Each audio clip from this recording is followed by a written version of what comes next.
Hey guys, Todd here. Today we're going to install the Volant cold air intake on this 2022 Chevy Silverado 1500. Now this one has a 6.2 V8, but it's the same install if it was the 5.3.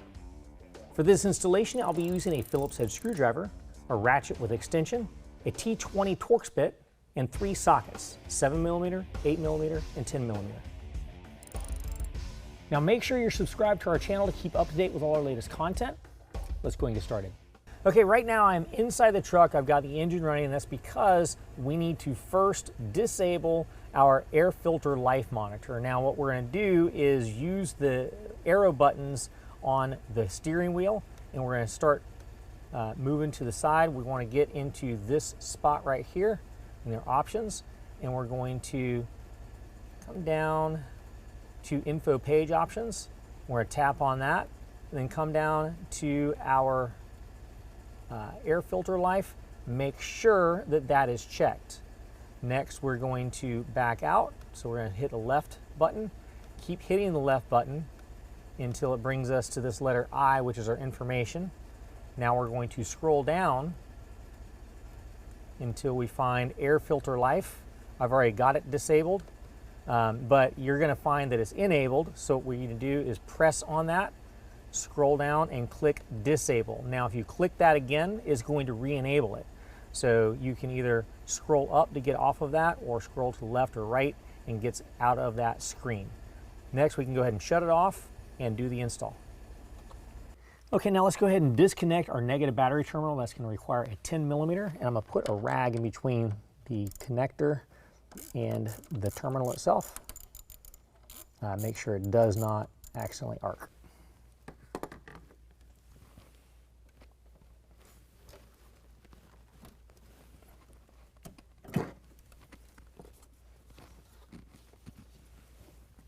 All right, now we're going to go ahead and remove our crankcase ventilation tube right here. So the way we're going to do that, this tab here, we're just going to push in and then pull the tube out.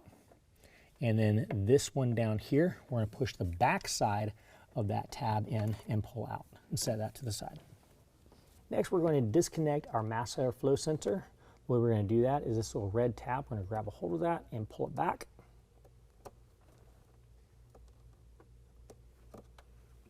Once that's pulled back, the little black tab at the end, we're going to push down on that and then pull out on the plug.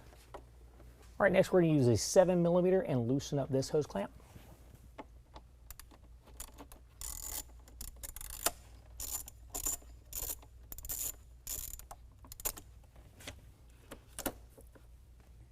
All right, now we're going to go ahead and loosen up our hose clamp at our throttle body using the same 7mm.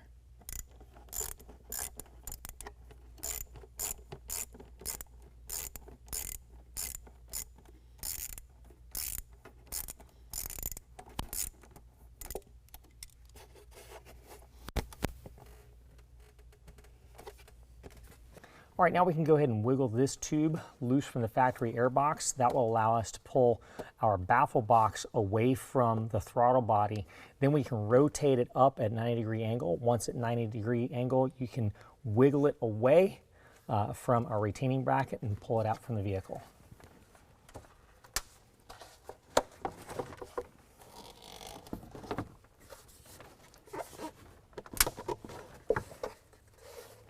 Kind of clipped in there, so you got to work on it.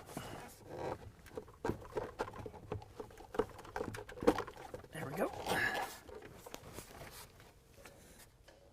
Now using an 8mm, we're going to remove the 3 screws that hold the factory airbox in place. We're going to remove the factory airbox and filter.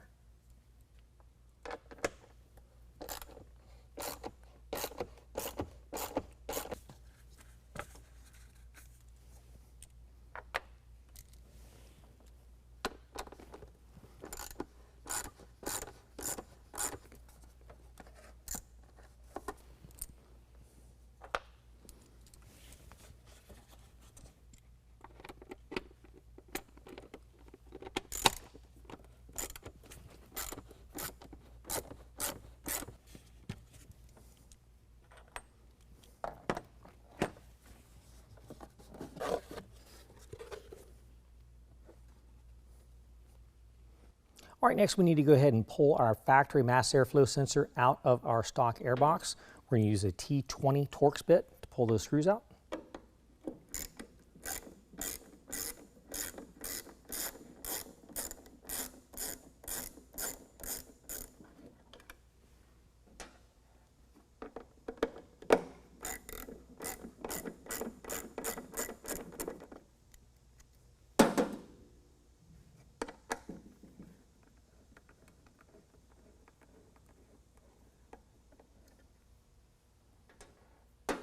All right, once those are out of the way, note that this is going to be facing away from the factory airbox. We're going to go ahead and pull this out. And when we flip it over, we're going to notice we've got a factory gasket. We're going to pull that factory gasket off.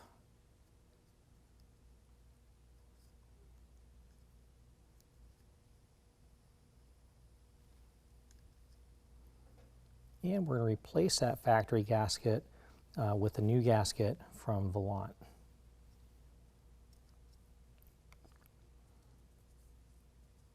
Once that gasket is in place, we're going to go ahead and move the box out of the way. And here is our new tube from Volant. Now this portion of the tube is going to go to the factory, or the new airbox, and this right here is where we're going to insert the mass airflow sensor. And just like before, make sure this is faced away from the airbox. Now Volant is going to give you a couple of new screws to hold that in place. I'm going to put those in with a Phillips head screwdriver.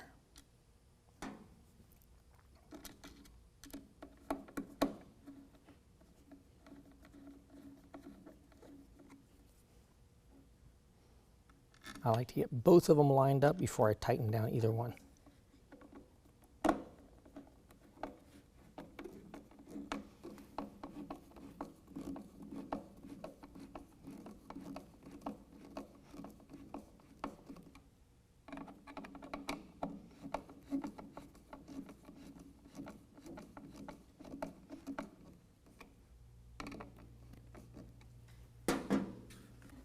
Okay, now here is our Volant airbox. This has already got the power core filter installed. What we're going to do is we're going to line these up to the holes for the factory airbox and use the factory hardware we pulled out holding the factory airbox to re-secure this one in place. Then we're going to tighten them down with an 8mm.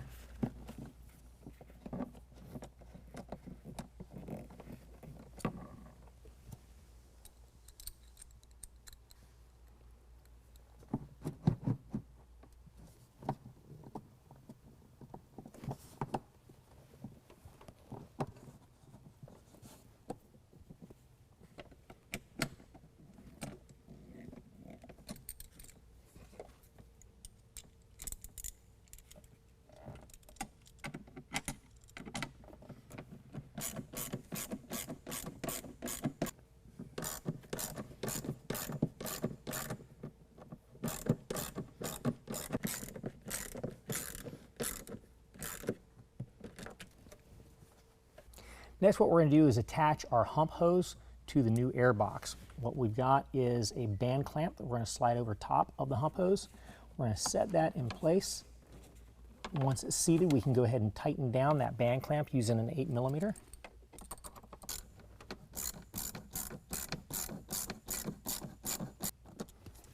All right, I'm going to go ahead and also set our other band clamp in place. All right, now we're going to go ahead and take our straight sleeve and slide it over top of our throttle body.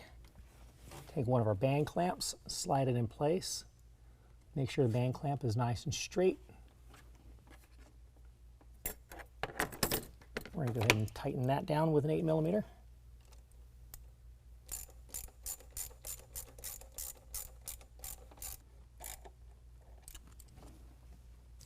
And go ahead and take our other band clamp and slide it in place over top of our straight sleeve. All right, now we're going to go ahead and take our new Volant tube, slide it first into the hump tube, and then take this end and slide it into our straight sleeve. Once it is all the way in there, go ahead and take your band clamp, pull it back out, make sure it's nice and straight, and then tighten that down with an 8mm.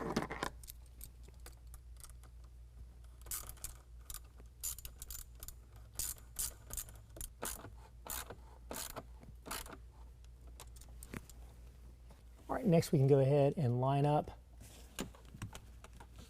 our other band clamp. Make sure that our tube is fully engaged into our hump hose, and then go ahead and tighten that one down.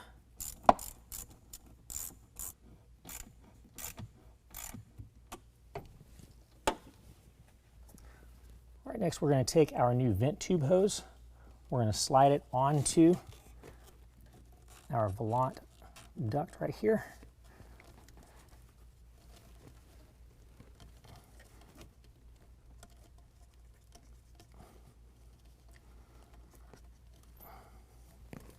We're going to stretch it over here and attach it to our factory port.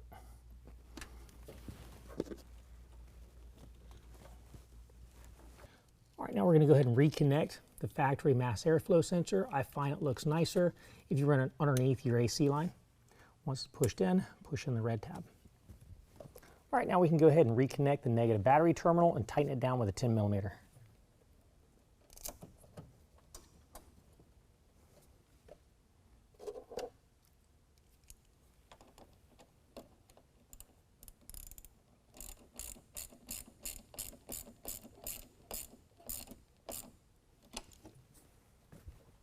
Well, that concludes the installation. If you found this video helpful, make sure and give us a thumbs up. If you want to know more about the product, check the link in the description below. And as always, if you have any questions, call the experts or visit us online at RealTruck.com.